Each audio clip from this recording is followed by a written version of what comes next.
Welcome back, lovely ladies. If you want to become the woman of your dreams, make sure to hit that subscribe button and like this video and join our Patreon for even more exclusive content. Now, let's dive into today's story. Late in the afternoon, beams of sunlight filtered through the dusty attic window, illuminating floating particles that seemed to dance in the stale air. I stood there, feeling the floorboards creak under my feet. My mind raced as I hovered near the old trunk I had kept hidden away since before my wife Janet and I were even engaged. The trunk was almost camouflaged in the shadows, shielded by decades' worth of holiday decorations and boxes of mementos we'd long since forgotten. I ran a hand over its lid, remembering every secret moment I had spent collecting the clothing inside. The guilt felt heavier than ever. Janet and I had been married for 10 years. We were both in our mid-30s, content in many ways, though our daily routines had settled into a predictable pattern. She worked part-time at a local boutique, which gave her the chance to indulge her keen eye for fashion. Meanwhile, I worked for a small advertising firm in the city, often leaving early and returning late. Those hours away from home had given me opportunities over the years to buy items for myself: skirts, heels, blouses that I never shared with anyone. I had planned to keep this side of me locked away forever, even though I often felt a sinking sense that I was living with a constant half-truth. It was one Sunday after a morning spent gardening together that I decided I couldn't continue carrying the weight of secrecy. I found myself in the attic, staring at the trunk, rehearsing in my mind how I would tell Janet everything.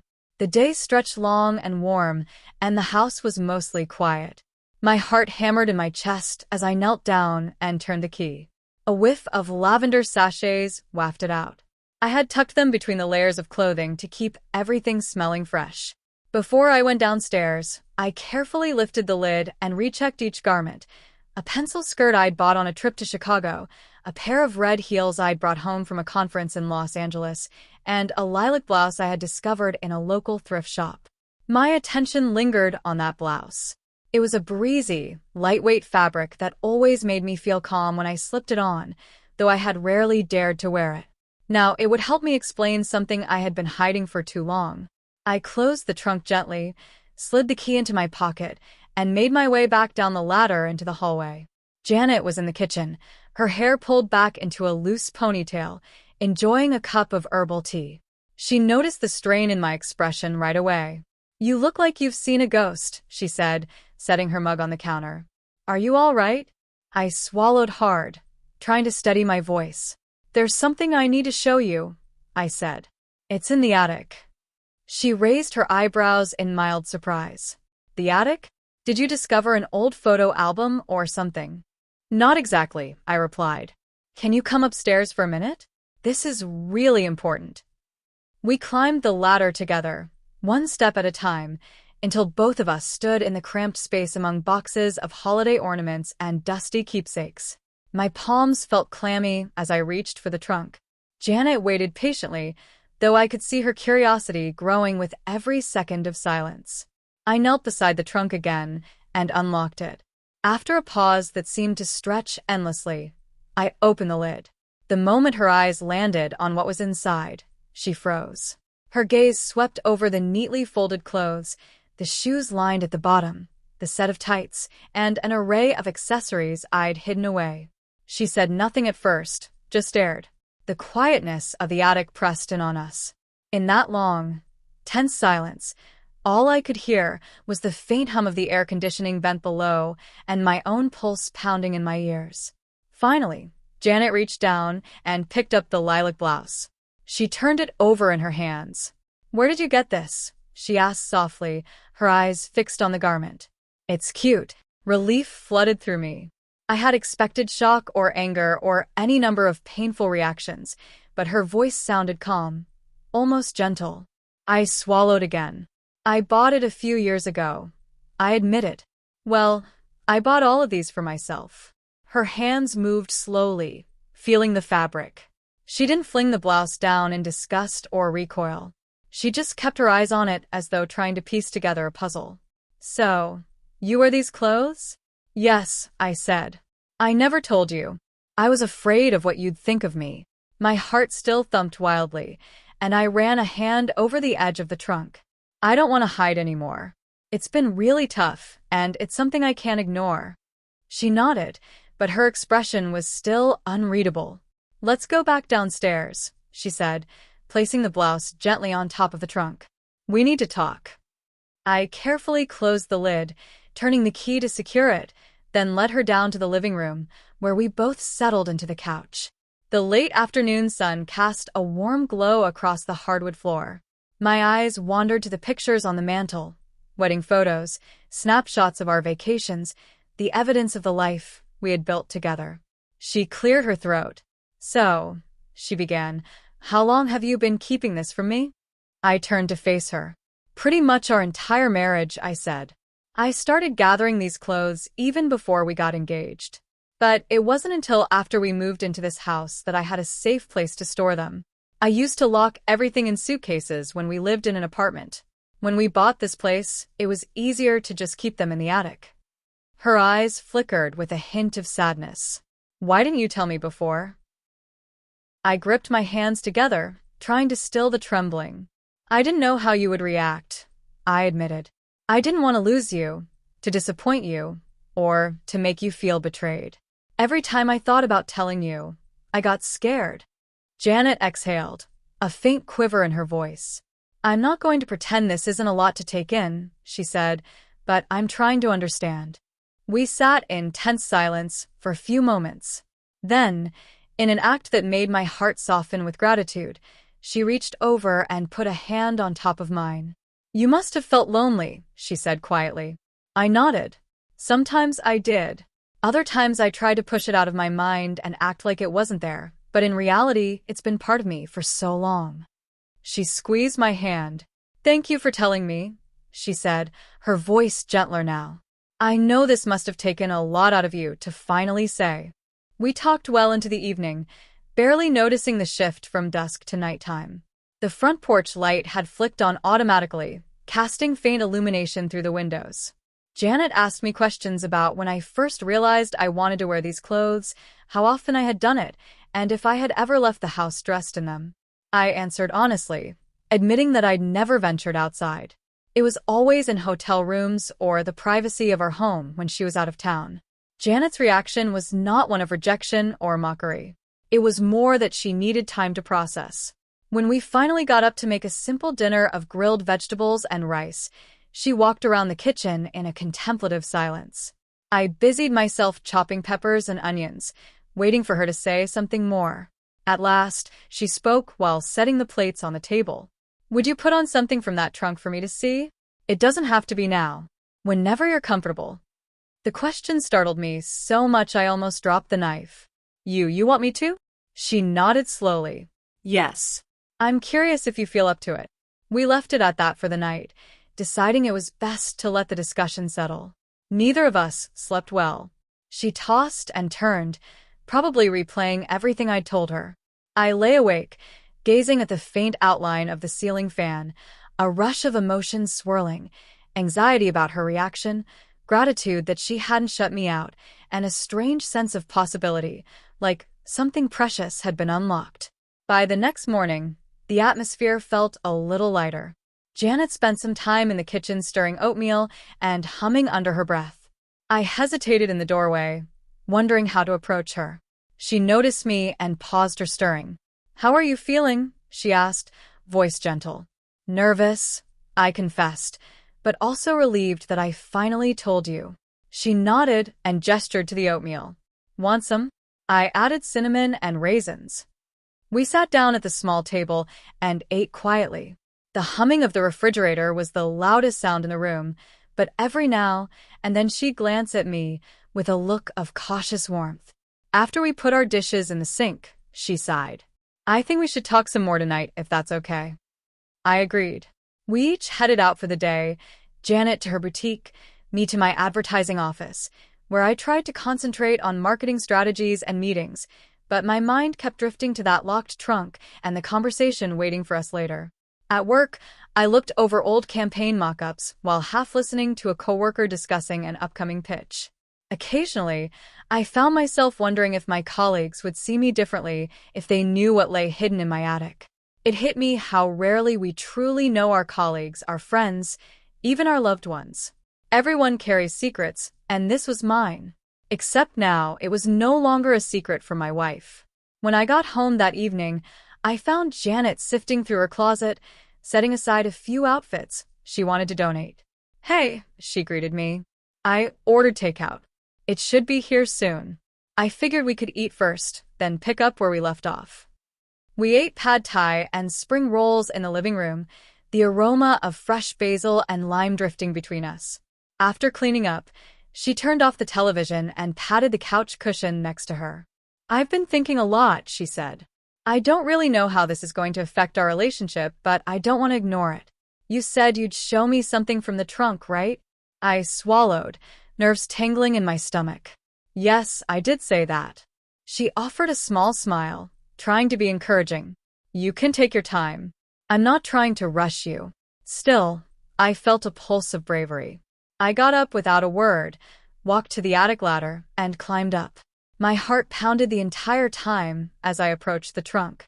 Opening it carefully, I picked out that lilac blouse, a simple knee-length black skirt, and a pair of low-heeled pumps. I paused, swallowing a surge of apprehension. Then I carried them downstairs to the guest bedroom, where I closed the door and changed. Inside that room, my hands trembled as I buttoned the blouse. The mirror on the wall was small, hung over a chest of drawers. I could see my reflection from the waist up. My hair was short, though I sometimes let it grow out a bit. That day, it was trimmed neatly, nothing overly styled. I took a deep breath, trying to steady myself, and slipped on the skirt.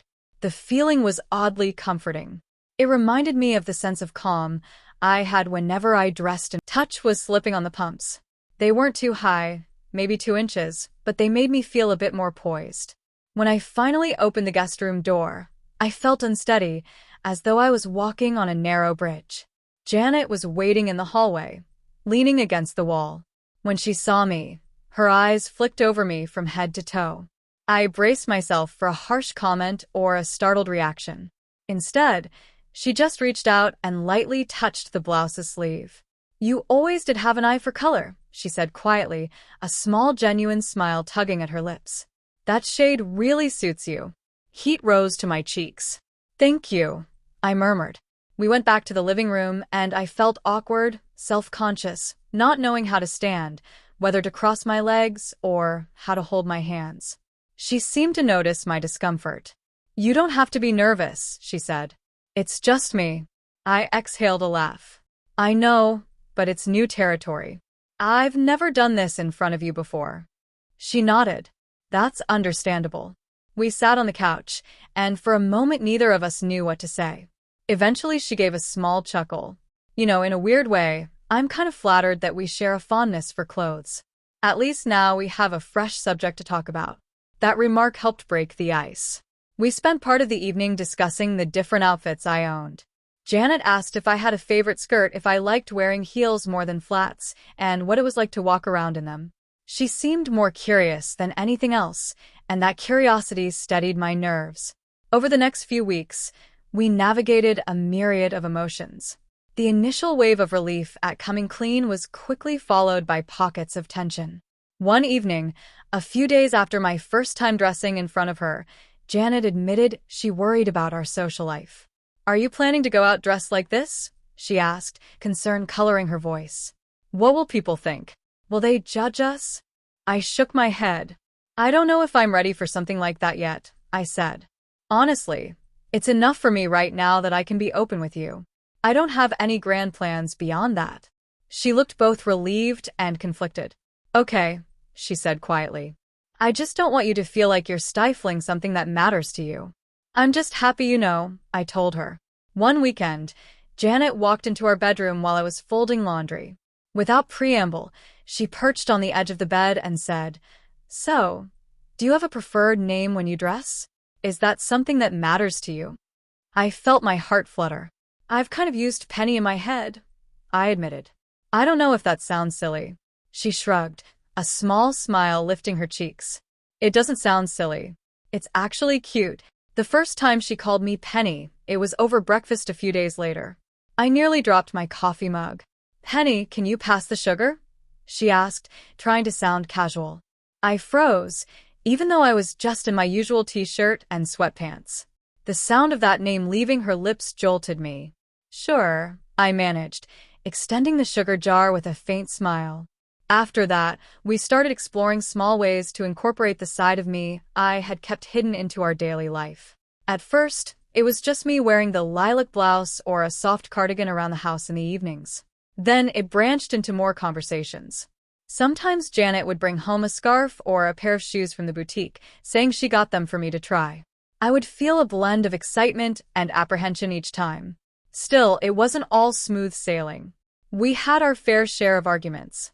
One night, as I tried on a newly gifted blouse, Janet burst into tears unexpectedly. I found her in the bedroom, shoulders shaking. "I'm sorry," she whispered, wiping at her eyes. "I don't even know what's wrong with me. Sometimes I look at you dressed this way, and my brain gets tangled. I love you, but everything feels so unfamiliar." I knelt next to her, the wooden floor pressing into my knees through the thin material of my skirt. I took her hands gently. "I get it," I said. "I'm not asking you to be perfectly okay with everything overnight. I just worry," she said, sniffing back tears. "Worry that our relationship is going to change in ways I can't predict. Like, is the person I've known for so many years slipping away?" That cut deep. I tried to steady my own emotions as I spoke. "You fell in love with me, my sense of humor, my kindness, the way we connect," I said. "That hasn't changed at all. It's just that you're seeing a part of me I used to hide." She looked at me with watery eyes. "I don't want to lose what we have," she whispered. "You're not going to lose it," I assured her. "We may have to adjust, figure out how this fits into our life together, but I'm still the same person." We spent a lot of nights like that, holding each other and talking everything through. Some days she was supportive and curious. Other days she needed space. I did my best to be patient. The lines of communication between us, while sometimes tense, were more open than they had been in years. Bit by bit, we built a new layer of intimacy in our marriage. Janet started calling me Penny whenever I dressed in my feminine clothes. Though when we were just in our usual day-to-day routine, she still called me Peter. It was a small shift, but it felt meaningful. We had inside jokes. Now, like the time she'd scold me for buying shoes without her input. "You should have let me come with you," she'd say. "I know a better place to find your size." On a random Wednesday, about a month after my confession, Janet came home with a clothing bag from the boutique. "I got something on sale," she said, her voice tinged with excitement. "It's this navy blue wrap dress. I thought you might like it." Surprised, I carefully unzipped the bag. My breath caught when I saw the dress. It was elegant, but not overly fancy, with a soft waist tie. The color was a rich navy that reminded me of a calm evening sky. "Wow," I said. You got this for me?" She nodded, biting her lip uncertainly. "I guess I was feeling adventurous," she admitted. "Want to try it on?" With a self-conscious grin, I slipped into the guest room and put it on. The fabric hugged my body in a comfortable way, the tie accentuating my waist. I ran a hand down the front, feeling every fold of the fabric. When I emerged, Janet's eyes brightened. "That looks really good," she said. "You need shoes to match, though." We found a pair of tan-colored wedges that I'd previously tucked in the trunk. Standing in front of the bedroom mirror, I caught my reflection from head to toe. I saw a reflection that combined the quiet, reserved me with a sense of confidence I rarely felt. Janet stood behind me, resting her chin on my shoulder. Our eyes met in the mirror. "You look happy," she said, her voice soft. I turned to face her, my cheeks warming. I feel good. Really good." Her smile widened. "Then that's what matters."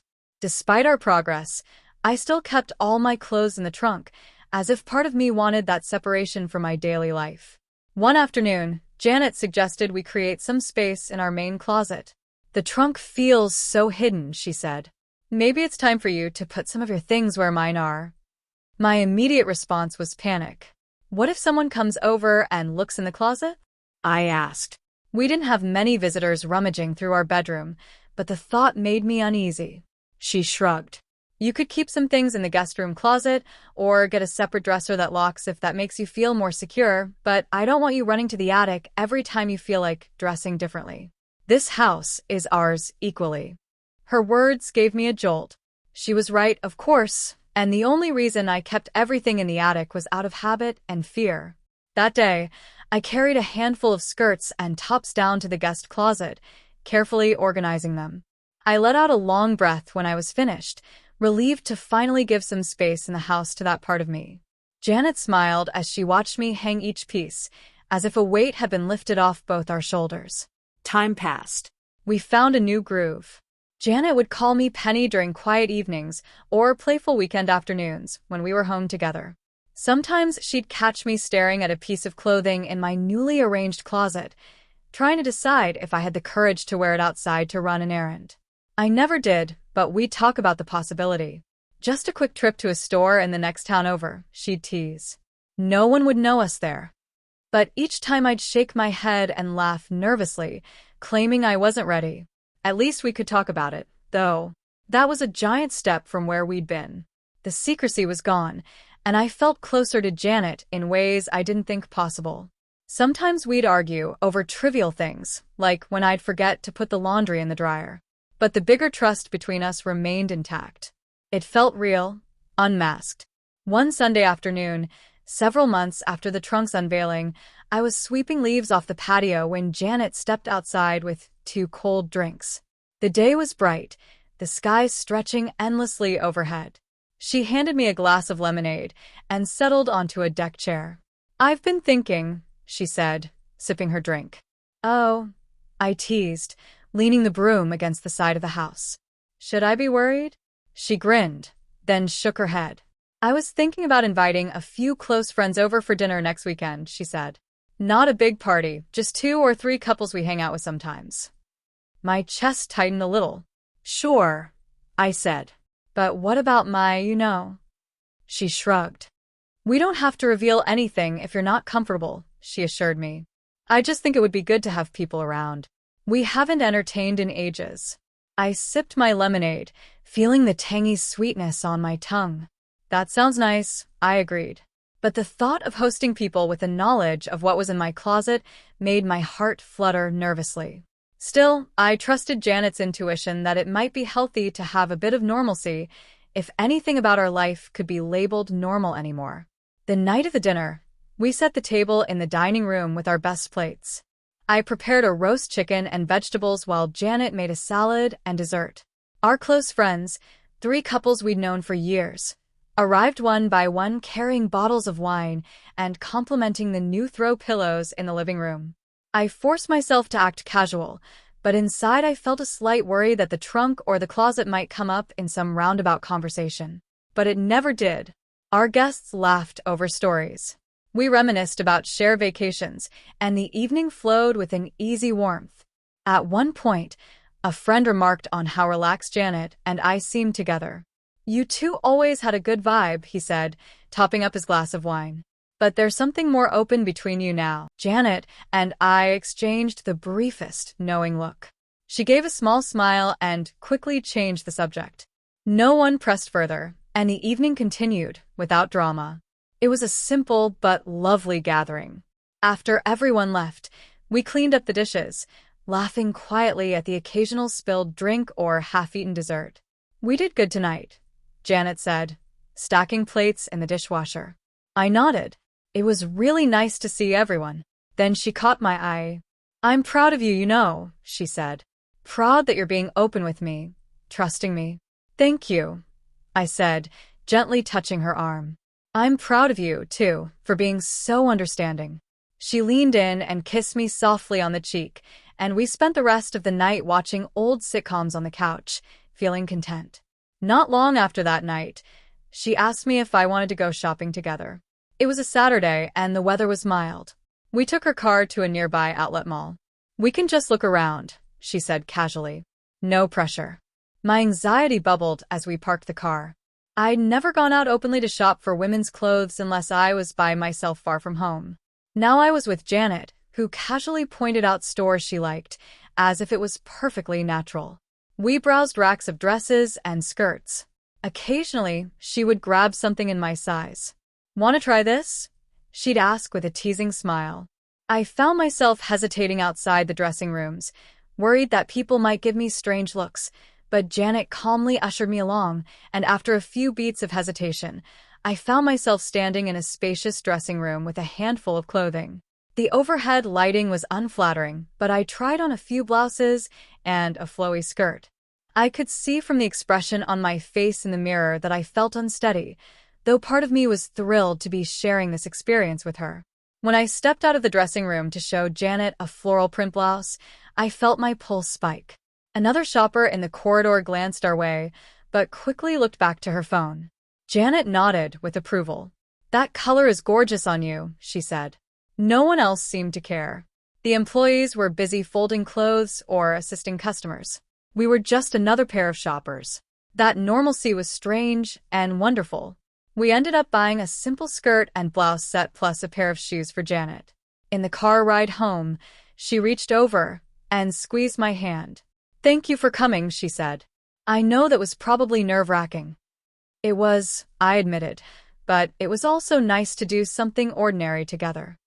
The weeks that followed brought a sense of daily life that was more honest than before. Some nights Janet would watch her favorite TV drama while I sat beside her, wearing comfortable loungewear that included leggings from my section of the closet. Other nights I'd stick to jeans and a t-shirt, and we'd cook dinner together without thinking about the trunk at all.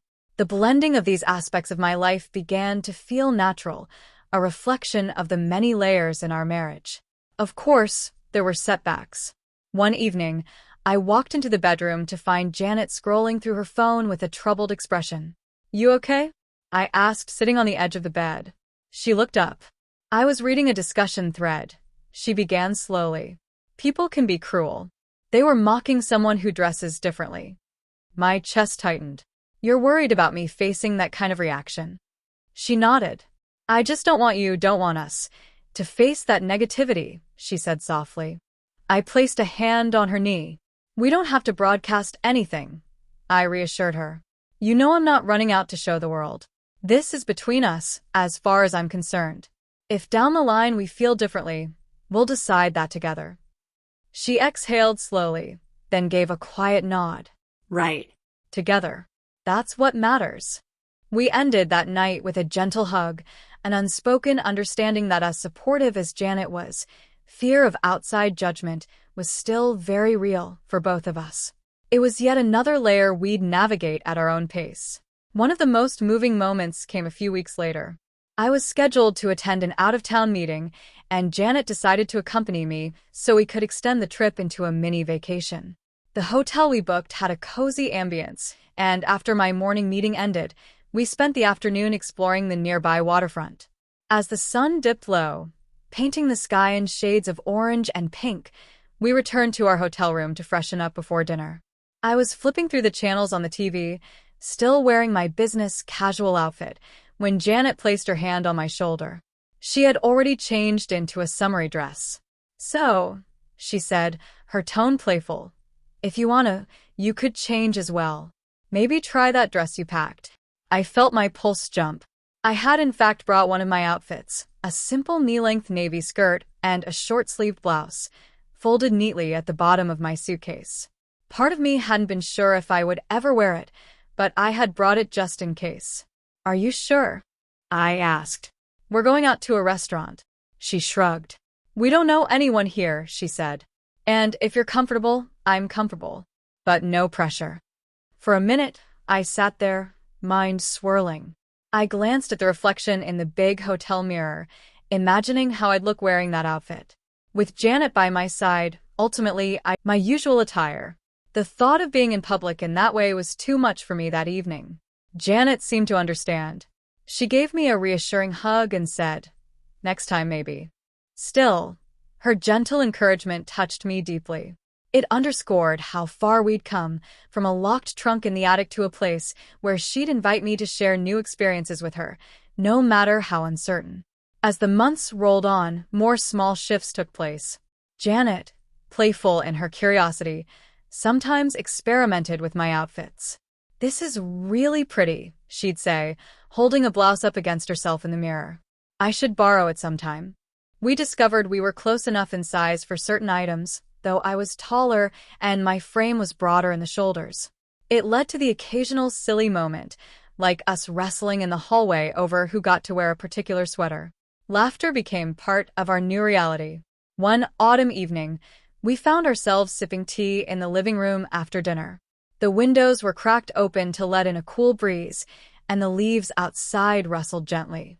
Janet set her mug down and shifted her position, so she was facing me directly. "Do you feel better now that I know?" she asked quietly. "Really?" Without pause, I nodded. "It's like the weight of hiding is gone," I said. "I'm more at ease, more honest with myself and with you." She studied my face for a moment. "I'm glad," she whispered. "It was scary at first, but I'm glad you opened up to me." I reached out to lace my fingers with hers. "I'm grateful you didn't reject me," I said, my voice catching. "Thank you for sticking around and giving me room to be open." She smiled softly, and we continued chatting about lighter topics, about a film we wanted to see, about an upcoming trip we were considering.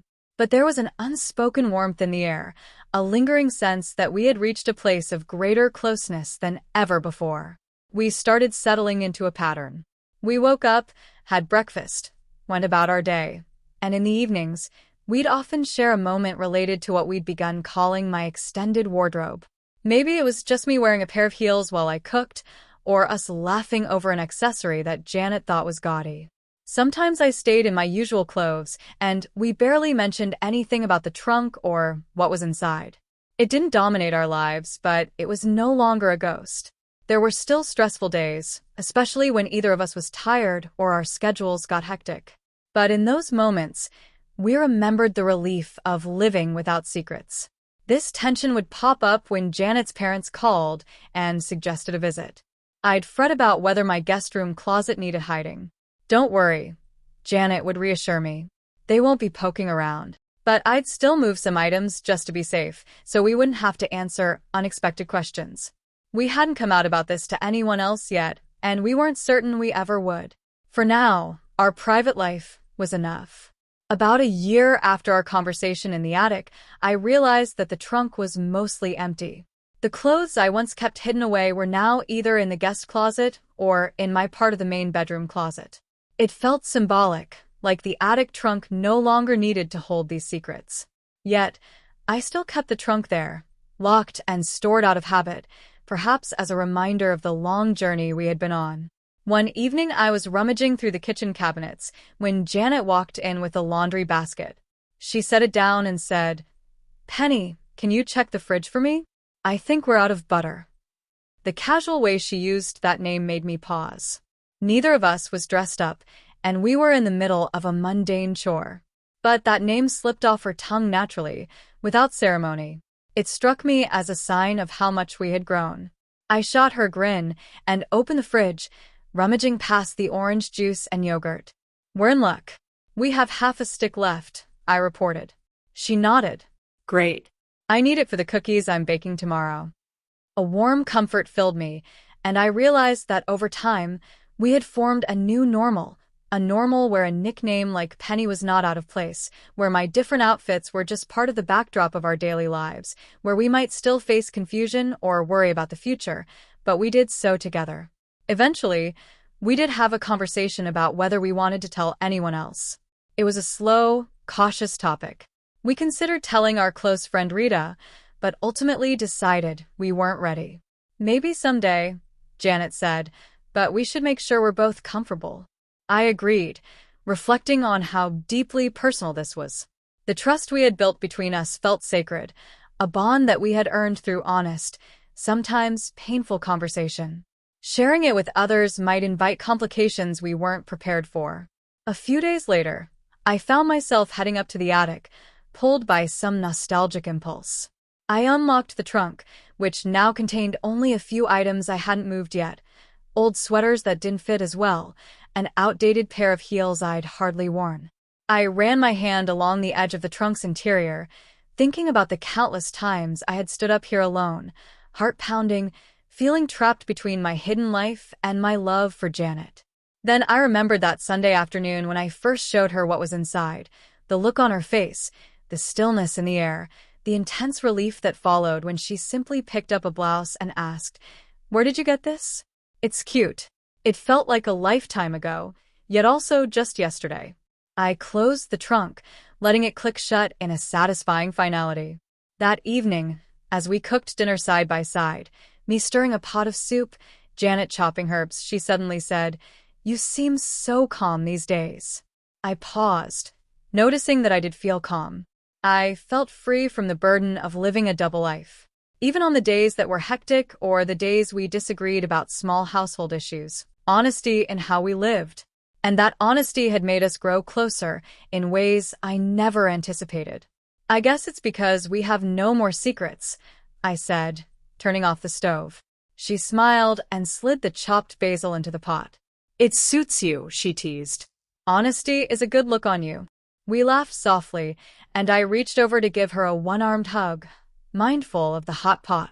It was such a simple domestic scene, but it carried a weight that only she and I fully understood. Later that night, after the kitchen was tidied and we were curled up on the couch, Janet rested her head on my shoulder. We talked about small plans for the future, another road trip, home renovations, the possibility of adopting a rescue dog. I realized how wonderful it felt to plan a future without worrying about the trunk in the attic. Before we went to bed, Janet hesitated in the hallway. She looked me up and down with a thoughtful expression, then said, "Do you want me to call you Penny tonight?" I smiled, my chest warming. "I'd like that." She took my hand, and we headed into the bedroom. I felt a surge of gratitude for the woman by my side, for the time she stayed up with me when I was anxious, for her willingness to ask questions and listen, and for the care she showed. We had come a long way from that first startling confession. And though the journey had its bumps, we had built something stronger, layer by layer. We lay in bed, each reading our own book, feet touching beneath the sheets, the soft glow of the bedside lamp illuminating the pages. After a while, I put my book down, closed my eyes, and let the hum of the night fill my ears. Janet shifted closer to me, resting a hand on my arm. "Penny," she whispered. "Yes," I answered. She let out a contented sigh. "Thank you for trusting me." "I love you." "I love you, too," I whispered back, my voice filled with heartfelt relief and care. In that hushed moment, I felt the quiet joy of living my truth openly with the person I adored. There was no trunk to hide behind anymore, no locked lid between us. There was just the two of us, side by side, pressing on through life's unknowns together. Did you like the story? Hit that like button and tell me what you thought in the comments. Do you want to hear more stories? Subscribe and hit the bell. For exclusive content and early access, check out our Patreon. You can find the link in the description, or you can watch any of the videos shown on my right. Thank you for watching, and see